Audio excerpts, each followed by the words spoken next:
للہ رب العالمین والصلاة والسلام علی سیدنا و مولانا محمد خاتم الانبیاء والمرسلین وعلی آلہ واصحابہ اجمعین ومن اتبعہم الی یوم الدین اما بعد فاعوذ باللہ من الشیطان الرجیم بسم اللہ الرحمن الرحیم یا ایہا الذین آمنوا اذا لقیتم الذین کفروا زحفا فلا تولوہم الادبار ومن يوليهم يومئذ دبره إلى متحرفا لقتال أو متحيز إلى فئة فقد باء بغضب من الله ومأواه جهنم وبئس المصير اللهم صل على محمد وعلى آل محمد اللهم انفعنا بما علمتنا وعلمنا ما ينفعنا وزدنا علما رب اشرح لي صدري ويسر لي أمري وَاحْلُلْ عُقْدَةً مِّن لِّسَانِي يَفْقَهُوا قَوْلِي آمین یا رب العالمین۔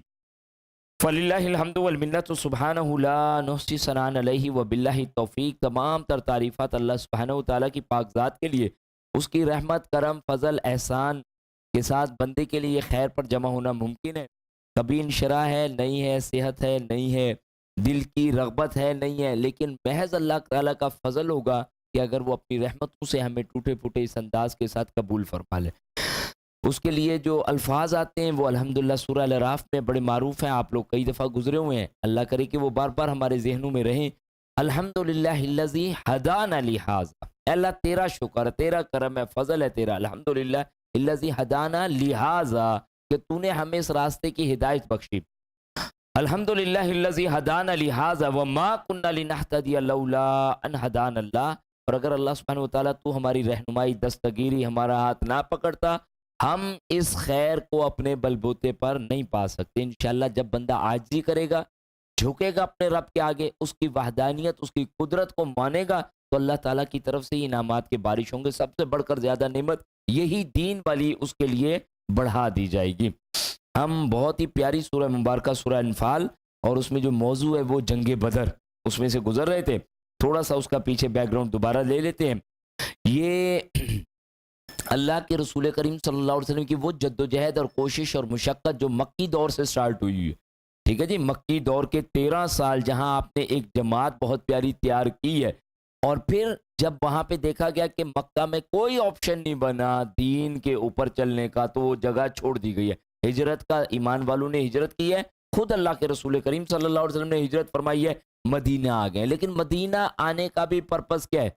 دیکھیں کتنی اہم بات ہے، کیا صرف ایک جگہ سے موو کر جانا یا زندگی کے 4 دن گزارنا؟ نہیں، رہتی دنیا تک اس اسلام کو متعارف کروانا ہے اور وہ نظام دے کے جانا ہے۔ اس کے لیے ایک ٹکڑا، ایک خطہ جہاں پر اللہ کا دین نافذ ہو۔ یہ آج ہمارے پاس تصورات دین موجود ہی نہیں ہے، یقین کیجئے۔ زیادہ یہ ہے کہ ایک کونے میں لگ کے اپنی نماز پڑھنی، یہ بھی وہ ہے جو بڑا دیندار ہے، اس سے اگر کسی کو بہت زیادہ کوئی بیماری تکلیف ہو گئی تو 2-4 باتیں آگے بتا دے۔ باقی یہ ہے کہ دین کے لیے بالفعل تو کھڑا ہو جا اور اپنی جان تک قربان کر دے اس دین کے لیے، یہ والا معاملہ چھوڑ دیجیے۔ تو یہاں پر لا کر ان ساتھیوں کو جن کے ساتھ دعوت، تنظیم، تربیت اور صبر محض والا ایک پروسیس چل رہا ہے، دعوت دی گئی ہے، ظاہر بات ہے لا الہ الا اللہ کے جو ماننے والے ہیں وہ ایک سائیڈ پہ ہو جائے، اور وہ ہے ابو بکر صدیق رضی اللہ عنہ، عمر فاروق رضی اللہ عنہ، بلال رضی اللہ عنہ اور عبداللہ بن مسعود رضی اللہ عنہ، کتنے پیارے پیارے لوگ ہیں جو اکٹھے ہوتے جا رہے ہیں آپ دعوت۔ اس کے بعد اس دعوت کے ساتھ ان لوگوں کو منظم کیا گیا۔ اس میں کوئی شک نہیں ہے کہ جوش پلس ہوش دونوں چیزیں چاہیے۔ آج بھی دنیا میں اگر ہمیں غلبہ چاہیے، اگر اسلام کو منوانا چاہتے تو منظم ہونا پڑے گا، اور قرآن یہ منظم کرتا ہے، ہمیں یہ راہ دکھاتا ہے آ کے، اور اسی کے اوپر ہو سکتے ہیں۔ بھائی بری عجیب سی بات لگتی ہے لیکن ایک دم خطرناک ہو جاتی ہے، ہم اپنے انڈیویجول حضرتوں پہ کبھی بھی ایک نہیں ہو سکتے، برا نہ منائے، چڑ جاتے ہیں ہم لوگ، کہتے ہیں یہ کیا بات ہو گئی جی۔ او بھائی دین ہمارے حضرتوں میں ڈیوائیڈ ہونے کے لیے نہیں آیا، دین آیا اللہ کی کتاب اور سنت رسول کی صورت میں۔ اس جگہ پہ آ کے کھڑے ہوں گے تو مل کے متحد ہو کے کھڑے ہو سکتے ہیں، ورنہ ہر ایک کا علاقے کے ساتھ اپنا ہے۔ منظم کیا، ان ساتھیوں کو جوڑا ہے اور ان ساتھیوں کی پھر تربیت کی ہے، اور جس کے لیے ہم سورہ بقرہ 151، پھر اسی طرح 129، 151 اور سورہ آل عمران 164 اور سورہ جمعہ میں جا کے آیت نمبر 2 میں پڑھیں گے کہ هو الذی بعث فی الامیین رسولا منہم یتلو علیہم آیاتہ ویزکیہم ویعلمہم الکتاب والحکمہ۔ اس جماعت کو اٹھایا ہے، نکالا کس میں سے؟ اللہ کی قرآن کی آیات تلاوت کی ہیں ان پر. اللہ کا کلام جس چیز پر پڑھا جائے گا وہ چیز زندہ ہوگی. وَيُزَكِّيهِمْ اور ان کا تزکیہ کیا غیر مسنون انداز سے نہیں, اللہ کی کتاب سنت رسول سے تزکیہ, اور انہیں اس کتاب و حکمت کی تعلیم دی ہے. اس جماعت کو زندگی کا مقصد پکڑا ہے. اصل میں دیکھیے آج ہم نے بھی اس دین کو اگر غالب کرنا ہے, اس دین کو اگر واقعتاً صحیح معنوں میں باہر خارج میں دیکھنا چاہتے ہیں, تو اب ہمیں بھی وہ سارا سسٹم فالو کرنا پڑے گا جو اللہ کے رسول کریم صلی اللہ علیہ وسلم جس منہج سے گزرے, جو طریقہ کار آپ کا. اور اس کے بعد جو ہے یہ دعوت, تنظیم, تربیت, صبر محض, پیسیو ریزسٹنس, ہاتھوں کو بندہ رکھو, کفو ایدیکم, سورہ نساء آیت نمبر 77 میں یہ بات ہم پڑھ کے آ چکے. اپنا موقف ہے تمہارا, اس پہ ڈٹے رہو. ایک موقف رکھتے ہو نہیں اللہ کی زمین پہ اللہ کا نظام ہوگا, لیکن ابھی کیونکہ حالات نہیں ہے, ساتھی نہیں ہے, چیزیں نہیں ہیں, معاملات نہیں ہیں, ابھی ہاتھوں کو بندے رکھنا ہے. جب یہ دین قوت بن جائے گا, جیسے کہ مدینہ میں آئے ہیں, تو پھر مدینہ میں اب یہ جنگ بدر کی بات شروع ہے جو سارا پیچھے تصور ہے. پھر جا کے 8 مہمیں بھیجی گئیں, اور آخری مہم جو آخری سریہ جو عبداللہ بن جہش کی قیادت میں کافر کا کام لگایا کہ یہ کیا ہوگا کہ تم تجارت سے اپنے آپ کو مضبوط کرتے رہو گے اور ہم بیٹھے ادھر اللہ اللہ کرتے رہیں گے. نہیں, کفر کو دندنانے نہیں دینا, کفر کی آنکھوں میں آنکھیں ڈال کے پنجہ آزمائی.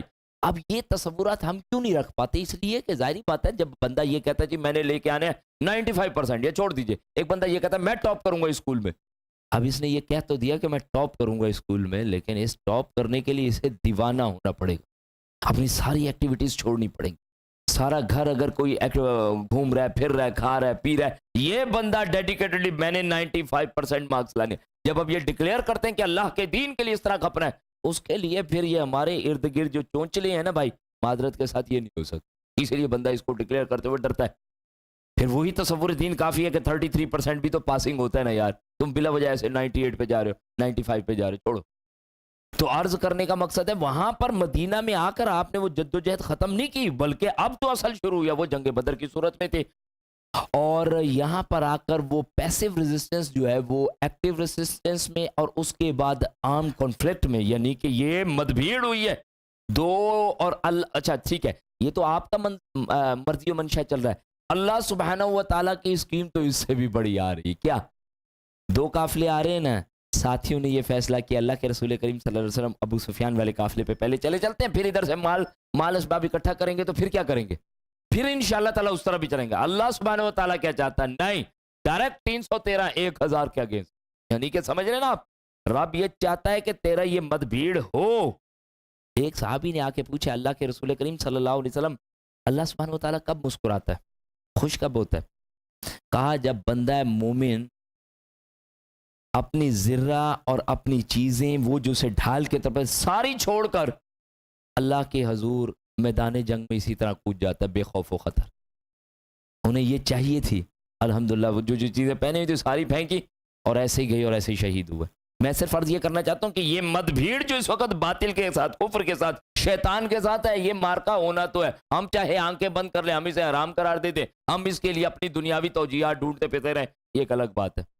کہیں جی حالات ٹھیک نہیں ہے, کیا کریں, مجبوری ہے بھائی, ہلکا رکھیں, ہے تو صحیح. پر پیچھے ہمارے پاس تاریخ میں یہ ساری چیزیں موجود ہیں.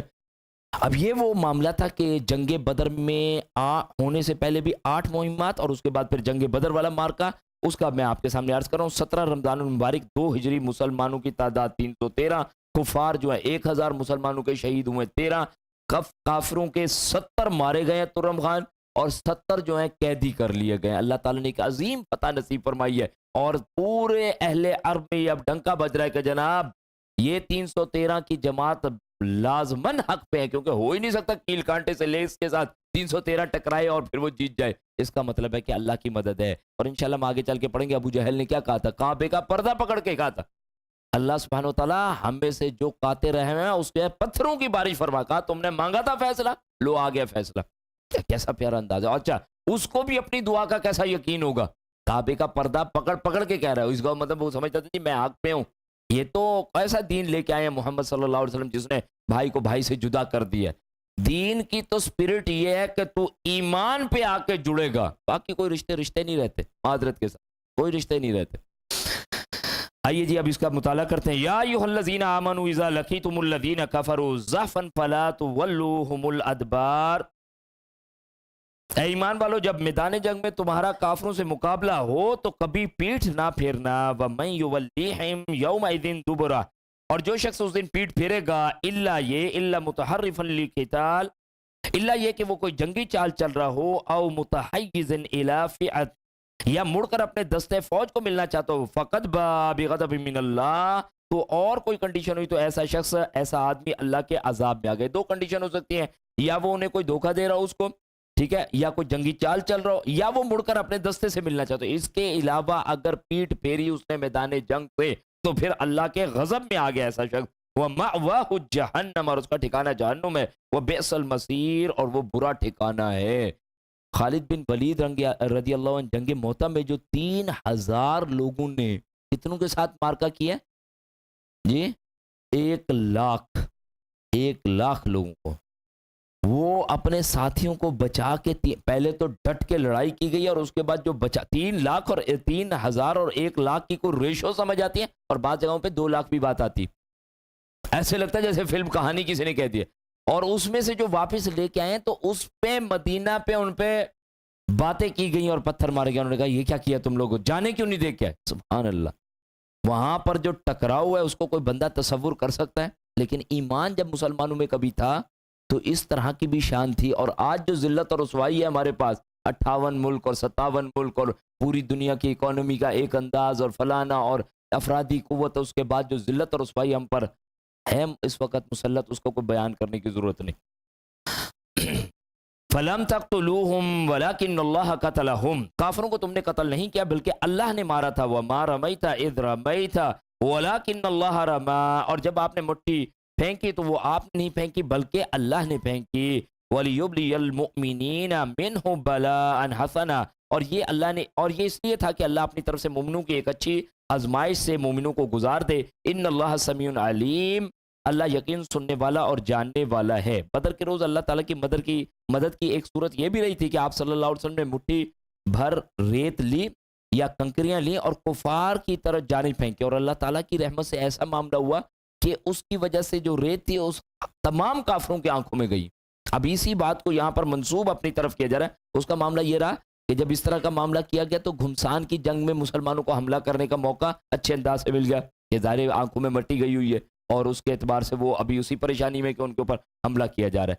کافروں کو تم نے قتل نہیں کیا تھا بلکہ اللہ نے مارا تھا، اور جب آپ نے مٹی پھینکی تو وہ آپ نے نہیں پھینکی تھی بلکہ اللہ سبحانہ و تعالیٰ نے پھینکی تھی۔ اس کو اپنی طرف منسوب کیا اللہ کے رسول کریم صلی اللہ علیہ وآلہ وسلم کے اس عمل کو فرمایا گیا، ذالکم وان اللہ موہن کید الکافرین، یہ معاملہ تو تمہارے ساتھ ہوا اور اللہ یقیناً کافروں کی تدبیر کو کمزور کرنے والا ہے۔ ان تستفتحوا فقد جاءکم الفتح، اگر تم فیصلہ چاہتے ہو تو اب وہ تمہارے پاس آ چکا ہے۔ وَإِن تَنْتَهُوا فَهُوَ خَيْرٌ لَكُمْ، اور اگر تم اب بھی باز آ جاؤ تو یہ تمہارے حق میں بہتر ہے۔ وَإِن تَعُودُوا نَعُدْ، اور اگر پھر پہلے سے کام کرو گے تو ہم بھی ویسا ہی کریں گے۔ وَلَن تُغْنِيَ عَنْكُمْ فِئَتُكُمْ شَيْئًا وَلَوْ كَثُرَتْ، اور تمہاری جمعیت تمہارے کچھ بھی کام نہ آ سکی خواہ وہ کتنی ہی زیادہ کیوں نہ ہو۔ وَأَنَّ اللَّهَ مَعَ الْمُؤْمِنِينَ، اور اللہ تو یقیناً ایمان والوں کے ساتھ ہے۔ یہ وہ بات تھی جس پر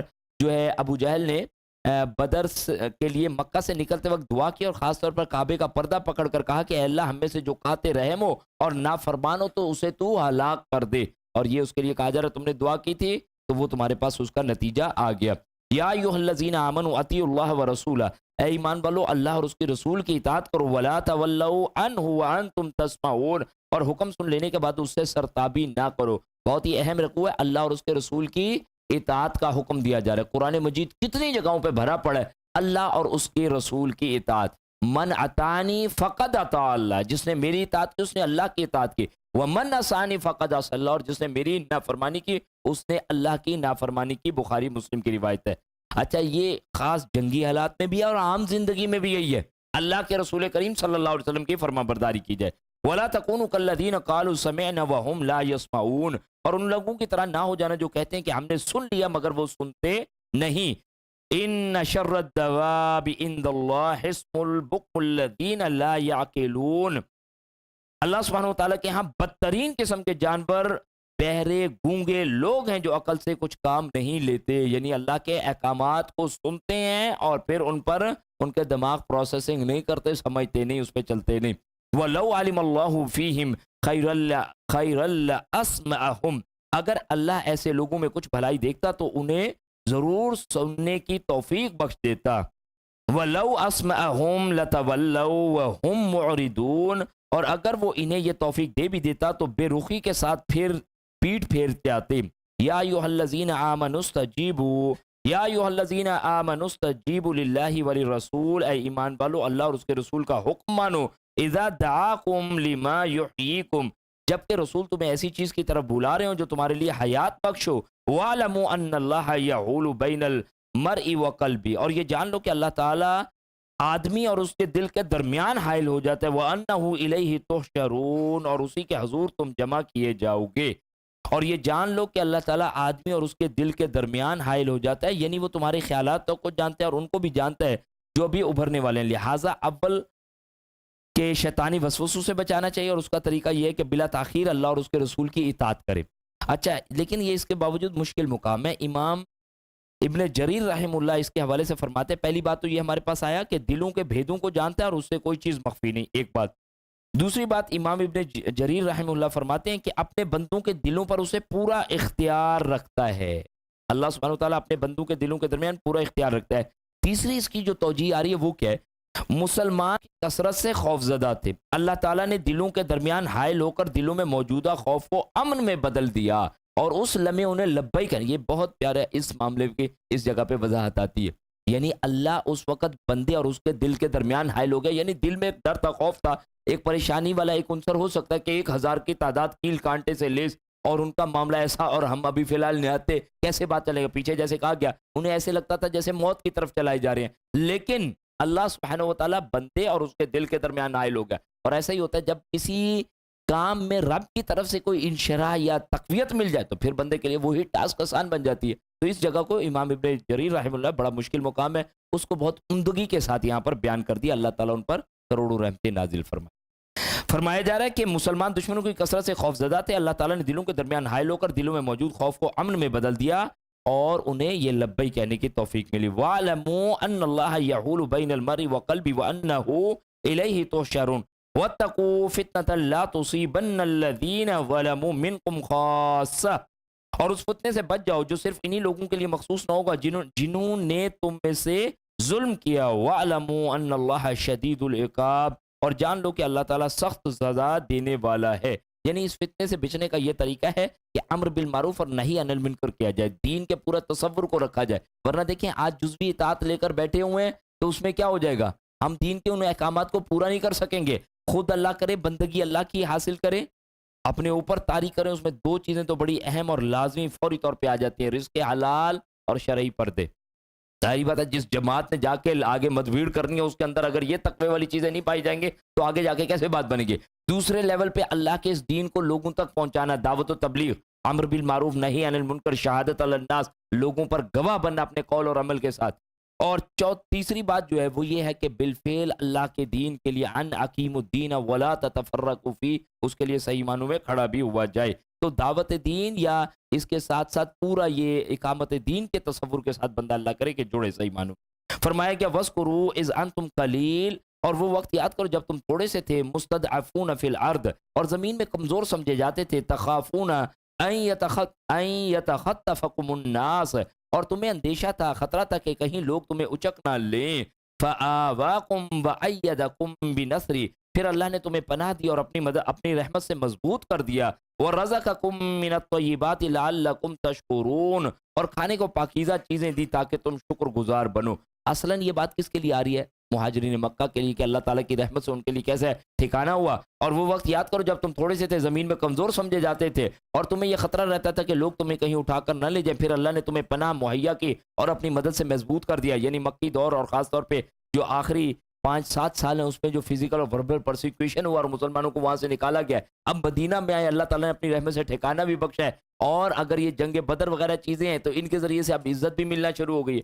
فرمایا کہ یہ مضبوط ٹھکانہ، یہ چیزیں دی ہیں، پاکیزہ چیزیں دی ہیں تاکہ تم کھاؤ اور شکر ادا کرو۔ یا ایھا الذین آمنوا لا تخونوا لا تخونوا اللہ والرسول، اے ایمان والو عمدن اللہ اور رسول سے خیانت نہ کرو، وتخونوا اماناتکم وانتم تعلمون، اور نہ ہی تم آپس میں امانتوں میں خیانت کرو. یعنی یہ جان اللہ اور اس کے رسول کے لیے کھپے، بندہ اپنے رب کے لیے کھڑا ہو، اور آپس میں بھی امانتوں میں خیانت نہیں کرنی چاہیے. جیسے فرمایا گیا کہ لا امان لمن لا امانت لہ، اس میں اس کا کوئی ایمان نہیں جس میں امانت کی پاسداری نہیں. اچھا، پچھلی جو آیت گزری ہے نا، اس میں دو چیزیں بیان کرنی ہے کہ ایک تو کمزور سمجھے جاتے ہیں، اور مسلمانوں پر جو مکہ کی زندگی میں مصائب آ رہے ہیں، آپ صلی اللہ علیہ وآلہ وسلم جیسی ہستی پر اگر اس طرح کے معاملات رکھے جا رہے تو باقی لوگوں کا کیا ہوگا. بخاری کی ایک روایت ہے کہ ایک دفعہ آپ صلی اللہ علیہ وسلم بیت اللہ میں نماز پڑھے تھے، ابو جہل اور اس کے ساتھی بیٹھے تھے، اور وہ آپس میں ایک دوسرے سے یہ کہنے لگے کون گندی اوجڑی جو اونٹ کی ہے وہ اللہ کے رسول کریم صلی اللہ علیہ وسلم جب عین سجدے کی حالت میں جائیں گے تو اوپر لا کے ڈالے گا. عقبہ بن ابی معیط اٹھا اور وہ رحم لایا اور اس نے لا کے اللہ کے رسول کریم صلی اللہ علیہ وسلم پر ڈالا سجدے میں. عبداللہ بن مسعود رضی اللہ عنہ کہتے ہیں میں دیکھ رہا ہوں لیکن کمزور طبقے میں سے ہیں، ہم کچھ کر نہیں سکتے، یہ کافر ایک دوسرے پر ٹٹے مار مار کے ہنس رہے ہیں، لوٹ پوٹ ہو رہے ہیں. اور پھر حضرت بی بی فاطمہ الزہرا آئی، انہوں نے جو انہیں بد دعائیں دی اور یہ ہٹائی گندگی اللہ کے رسول کریم صلی اللہ علیہ وسلم سے. تکالیف کا یہ دور چل رہا ہے. اچھا، ایک تو معاملہ یہ ہے، اور یہ دیکھ لیجئے گا اگر اللہ کے رسول کریم صلی اللہ علیہ وسلم کی ہستی کے ساتھ یہ معاملہ تو باقی لوگوں کا کیا حشر کرتے ہوں گے. ایک تو معاملہ یہ ہے کہ یہ اصلاً مہاجرین مکہ کے لیے، لیکن اگر ہم قرآن مجید کو لَقَدْ أَنزَلْنَا إِلَيْكُمْ كِتَابًا فِيهِ ذِكْرُكُمْ أَفَلَا تَعْقِلُونَ، آج کے اعتبار سے دیکھیں گے تو یہی انداز ہمیں آج یہ جو خطہ اسلام کے لیے ملا ہے پاکستان، یہی انداز ادھر بھی انطباق ہوتا ہے اس بات کا. کیا ذرا تصور کیجئے گا. اور وہ وقت یاد کرو جب تم تھوڑے سے تھے، زمین میں کمزور سمجھے جاتے تھے اور تمہیں یہ خطرہ رہتا تھا کہ لوگ تمہیں اٹھا کر کہیں لے نہ جائیں. پھر اللہ نے تمہیں پناہ مہیا کی اور اپنی مدد سے مضبوط کیا. یقین کیجئے یہ جو لوگ ہجرت کر کے آئے ہیں ہندوستان سے پاکستان اس وجہ سے کہ اللہ کے دین پر یہ ملک لیا جا رہا ہے، ان سے پوچھیں، آج والے بدبختوں سے پوچھیں گے نا تو وہ تو گاڑی کی وہ کیا کہتے ہیں بونٹ کے اوپر کیک رکھ کے کاٹتے اور دروازے کھول کے ناچتے گاتے ہوئے ملیں گے. یہ اللہ نے اپنی رحمت سے ملک عنایت کیا تھا نا کہ اس جگہ پہ تم آ کر، اس خطے میں آ کر اللہ کے دین پر چلنے والے بن جاؤ گے. وہاں پہ دھڑکا لگا رہتا تھا، کیا حالتیں تھی ہماری، اور آج آ کے دیکھیں آج پھر اس وعدے کو بھولے ہوئے. تو اللہ کرے کہ اس چیز کے لیے بھی کھڑے ہوں کہ اللہ کی زمین پر اللہ کا نظام ابتداءً اس کے لیے یہ خطہ جو کہ اسلام کے نام پر آزاد کیا گیا، اس کے لیے جئیں، اس جگہ پہ اللہ کے دین کو رائج کرنے کی کوشش کریں، پھر اور اسے پھر اس کے لیے بڑھانے کی کوشش کریں. اللہ کے رسول کریم صلی اللہ علیہ وآلہ وسلم کی حیات طیبہ سے یہ پیغام ہمیں ملتا ہے.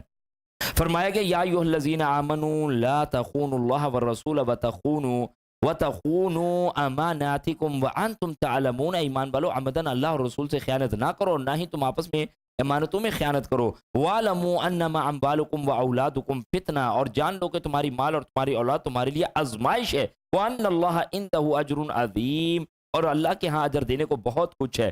مال اور اولاد کو سورہ تغابن میں بھی کہا گیا، اس جگہ پہ بھی کہا گیا. کیا ہے یہ؟ ذریعہ آزمائش. اللہ تعالیٰ چیک کرے گا تمہیں اسی مال اور اولاد سے. آج یقین کیجئے بھائی، پیسہ پیسہ پیسہ پیسہ، باتیں سمجھ آنے کے باوجود آپ نے یہ وقت کیوں نہیں دین کے لیے دے رہے؟ کیا کریں جی، ظاہر ہے مجبوری ہے، کرنا پڑتا ہے، اس دنیا میں رہنا پڑتا ہے. اب دیکھیں یہ بندے نے خود طے، اولادوں کے پیچھے کیسے غرق ہوئے ہوئے، ان کے مستقبل کے لیے، ان کے لیے چیزوں کے لیے، پیسوں کے لیے، ان کے لیے ایک زندگی اپنی کھپائی ہوئی ہے. اور اس میں بھی زندگی میں یہ مقصد سمجھا ہوا کہ بھئی ہمارا کام تو صرف پیسہ دینا ہی نہیں، قطعاً نہیں.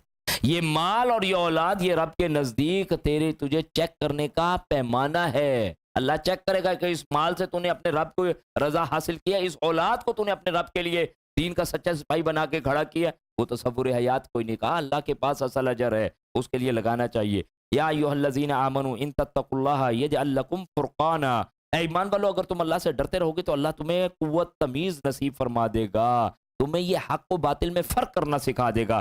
وَيُكَفِّرْ عَنْكُمْ سَيِّئَاتِكُمْ وَيَغْفِرْ لَكُمْ، اور تم سے تمہاری برائیاں دور کر دے گا اور تمہیں بخش دے گا. واللہ ذو الفضل العظیم، اور اللہ بڑا ہی فضل والا ہے.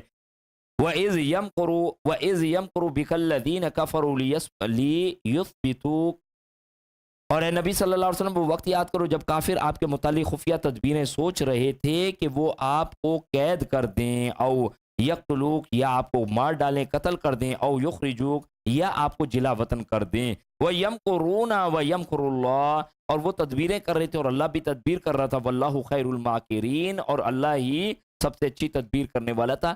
12-13 سال گزر چکے ہیں، معاملہ ایسا ہے کہ آپ کی جدوجہد روکی نہیں جا رہی۔ دارالندوہ میں جو ہے میٹنگ خصوصی طور پہ بلائی گئی، اور بعض روایتوں میں آتا ہے کہ شیطان نے بوڑھے نجدی کی صورت میں اس میٹنگ کو خود اٹینڈ کی ہے شیطان نے، اور وہاں پر جو مختلف آرا رکھی جا رہی ہیں کہ جناب تفسیر طبری میں یہ ساری چیزیں آتی ہیں کہ جناب ایسا کر دیجئے، پابند سلاسل کر دے، آپ صلی اللہ علیہ وسلم کو قید کر دیتے ہیں کیونکہ دعوت تو رک نہیں رہی اور معاملہ خطرناک ہے، اور اگر آپ صلی اللہ علیہ وسلم ہجرت کر کے تو اور بھی معاملہ یہ جو ہے خطرناک ہو جائے گا۔ تو کہا گیا ان کے جو ساتھ جڑے ہوئے لوگ ہیں وہ کسی نہ کسی انداز سے انہیں نکلوا لیں گے۔ اگلی بات پیش کی گئی کہ آپ کو جلا وطن کیا جائے، کہا جی جلا وطن بھی اس چیز کا حل نہیں۔ پھر ایک رائے جو ہے آئی ہے کہ ہر قبیلے میں سے ایک نوجوان سلیکٹ کیا جائے اور اللہ کے رسول کریم صلی اللہ علیہ وآلہ وسلم کو جو ہے قتل کیا جائے، اور اس صورت میں وہ کوئی ہم سے جو ہے بدلہ لے نہیں سکیں گے، خون بہا کر کہیں گے تو وہ ہم ادا کر دیں گے۔ اس پر آ کے شیطان نے جو ہے وہ جو ایگری کیا کہ ہاں یہ ایک اچھی رائے ہے۔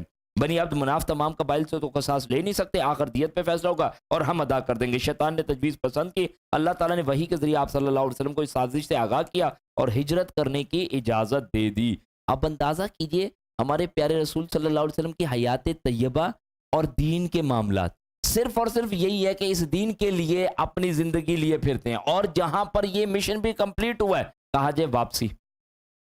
بات سمجھے، زندگی کا مقصد کیا ہے؟ اللہ کے دین کی سربلند۔ جہاں پہ یہ بات بھی پوری ہو گئی کہا جی مشن کمپلیٹ ہو گیا، بس جا رہے ہیں۔ ابو بکر صدیق رضی اللہ عنہ جن باتوں پہ رو رہے ہیں اور سارے لوگ تو سمجھ نہیں آ رہی کہ یہ بات کیا ہوئی ہے، کہا جی بس یہ اللہ کے رسول کریم صلی اللہ علیہ وسلم کا یہ مشن کمپلیٹ ہو چکا ہے اور اب آپ کا واپسی کا سفر شروع۔ اے نبی صلی اللہ علیہ وسلم وہ وقت یاد کرو جب کافر آپ کے متعلق خفیہ تدبیریں سوچ رہے تھے کہ آپ کو قید کر دیں یا مار ڈالیں یا جلا وطن کریں، اور وہ بھی تدبیریں کر رہے تھے اور اللہ بھی تدبیر کر رہا تھا، واللہ خیر الماکرین اور اللہ ہی سب سے اچھی تدبیر کرنے والا تھا۔ اور آپ کے بستر پہ سونے والے کون تھے؟ حضرت علی۔ جی کتنا یقین ہوگا، پتہ ہے کہ بھائی یہ کیا ہے، اس جگہ پہ جو لیٹے گا کیا ہونا ہے اس کا، کتنا یقین ہوگا اللہ کے رسول کریم صلی اللہ علیہ وسلم کی۔ علی یہ ساری چیزیں کام کرتے کراتے تو نے پیچھے سے ہمیں آ کے ملنا ہے، کہتے ہیں مجھے تو یقین ہے کہ بھائی کچھ نہیں ہونا۔ کیوں؟ اللہ کے رسول کریم صلی اللہ علیہ وسلم فرما رہے ہیں یہ ٹاسک وہ لے گئے اور جا کے مارا پیٹا، پوچھا کدھر گئے، کچھ بھی نہیں، ظاہری بات ہے، لیکن صرف لیٹ جانا اس بستر پہ جبکہ پتہ ہے کہ آج یہاں پر شب خون مارا جائے گا۔ یہ ہے اللہ کے رسول کریم صلی اللہ علیہ وسلم کے صحابہ کا ایمان کہ تسلی کے ساتھ اس جگہ پہ بیٹھے۔ فرمایا گیا وَإِذَا تُتْلَى عَلَيْهِمْ آيَاتُنَا قَالُوا قَدْ سَمِعْنَا لَوْ نَشَاءُ لَقُلْنَا مِثْلَ هَذَا إِنْ هَذَا إِلَّا أَسَاطِيرُ الْأَوَّلِينَ۔ اور جب ان کافروں پر ہماری آیات پڑھی جاتی ہیں تو کہتے ہیں کہ ہم نے یہ کلام سن لیا، اگر ہم چاہیں تو ہم بھی ایسا کلام بنا سکتے ہیں، اور یہ تو وہی پرانے قصے ہیں۔ وَإِذْ قَالُوا اللَّهُمَّ إِنْ كَانَ هَذَا هُوَ الْحَقَّ مِنْ عِنْدِكَ۔ اور وہ وقت بھی یاد کرو کہ جب کافروں نے کہا تھا کہ اللہ اگر یہی دین حق ہے جو تیری طرف سے ہے، فَأَمْطِرْ عَلَيْنَا حِجَارَةً مِّنَ السَّمَاءِ تو ہم پر آسمان سے پتھروں کی بارش برسا دے، اَوْ ائْتِنَا بِعَذَابٍ عَلِيمٍ یا ہمیں کسی المناک عذاب سے دوچار کر دے۔ وَمَا كَانَ اللَّهُ لِيُعَذِّبَهُمْ وَأَنْتَ فِيهِمْ حالانکہ یہ بات مناسب نہیں تھی کہ اللہ انہیں عذاب دے جبکہ آپ ان میں موجود ہوں۔ اللہ اکبر و کبیرہ، کتنے پیاری بات ہے، یعنی اللہ کے رسول کریم صلی اللہ علیہ وسلم آپ کی موجودگی میں ہم ان کو عذاب دیں، یہ بدبخت آپ سے جان چھڑاتے پھر رہے ہیں اور آپ کی وجہ سے ہم انہیں عذاب نہیں دے رہے۔ اس بات کو یوں کیسی بات ہے؟ اور آج اگر ادھر غصہ آ رہا ہے اپنی طرف دوبارہ موڑ آئیے گا۔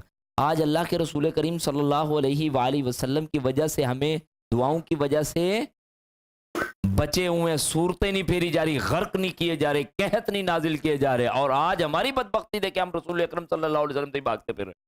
ایسا ہی ہے جی، ایسا ہی، بالکل ایسا ہی۔ آج ہمارے پاس اللہ کے رسول کریم صلی اللہ علیہ وسلم کے طور طریقے، معاملات، گھر بار چیزیں نظر نہیں ہیں، زندگی کا مقصد، ترجیحات، سوچ بچار یہ نظر نہ ہے، ہمارے طرز عمل، ہماری بوتھیں نہ مل رہے ہوں۔ بڑا خطرناک معاملہ ہے صاحب، شرعی پردے ہمیں نہ مل رہے ہوں تو بڑی ظلم ہے۔ یعنی کہ ایسے کافر پہ تو غصہ آتا ہے، اہل کتاب پہ آتا ہے، اپنا کیا کریں بھائی، اپنا بھی تو کچھ سوچیں۔ ایک چیز یہ آ گئی، اور دوسری بات فرمائی جانی وَمَا كَانَ اللَّهُ مُعَذِّبَهُمْ وَهُمْ يَسْتَغْفِرُونَ، اور نہ ہی یہ مناسب تھا کہ اللہ ایسے لوگوں کو عذاب دے جو استغفار کرتے ہیں۔ ترمذی کی ایک روایت ہے، ابو موسیٰ کہتے ہیں کہ آپ صلی اللہ علیہ وسلم نے فرمایا اللہ تعالیٰ نے میری امت کے لیے دو احسان کی چیزیں اتاری پھر یہ آیت پڑھی کہ جب میں دنیا سے چلا گیا تو تمہارے لیے امن کی چیز استغفار کو قیامت تک کے لیے چھوڑ کے جا رہا ہوں. اللہ کے عذاب سے بندے نے بچنا ہے تو کثرت کے ساتھ استغفار اس کو اپنا معمول بنا.